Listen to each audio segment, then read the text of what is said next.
Assalamualaikum warahmatullahi wabarakatuh. Selamat pagi, salam kompetensi, salam integritas. Hari ini izinkan saya Atika Dewi Lestari selaku penyuluh materi dasar anti korupsi untuk menjelaskan materi dasar anti korupsi. Sebelum kita bahas lebih lanjut, kita cari tahu dulu yuk apa sih pengertian korupsi. Nah, ternyata korupsi itu berasal dari bahasa Latin yaitu corruptio yang diambil dari kata kerja corrumpere yang bermakna busuk, rusak, menggoyahkan, menyogok, dan seterusnya. Nah, kalau bisa kita lihat di sini ada fraud triangle. Kira-kira apa sih nih penyebab seseorang bisa melakukan yang namanya korupsi? Nah, ternyata ada yang namanya pressure, rationalization, dan opportunity.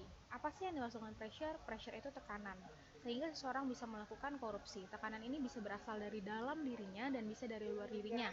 Contoh misalnya, seseorang dia merasa ada tekanan dari luar. Misalnya si istri merasa, oh pendapatannya kurang sehingga kebutuhan rumah tangganya tidak terpenuhi, sehingga seorang itu terdorong untuk melakukan korupsi.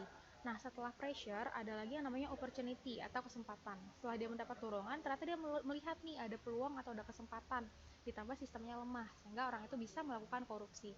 Nah, yang terakhir ada rationalization atau yang namanya pembenaran atas perbuatan yang dilakukan. Contoh misalnya, seorang anak dia disuruh sama ibunya ke warung, dikasih uang 10.000, harganya 8.000, kemudian ada kembali 2.000. Tapi anaknya itu tidak bilang ke orang tuanya kalau harganya 8.000. Dia bilang 10.000, uang 2.000-nya diambil. Dia merasa nggak apa-apa lah saya ambil karena kan itu uang capek saya kan capek jadinya 2.000-nya boleh lah buat saya. Nah, itu yang namanya rationalization. Nah, sekarang bisa kita lihat dampak korupsi. Ternyata korupsi itu berdampak besar bagi kehidupan ekonomi, budaya, dan lainnya. Kalau dampak korupsi di bidang ekonomi ini, dia bisa menghambat pertumbuhan ekonomi. Kemudian sarana prasarana yang disediakan itu biasanya kualitasnya rendah dan tidak bagus, meningkatkan ketimpangan dan kemiskinan. Kemudian kalau untuk budaya berpengaruh buruk pada masyarakat, tidak disiplin dan tidak patuh aturan. Ini juga korupsi juga bisa menimbulkan masyarakat yang tidak percaya dengan pemerintah.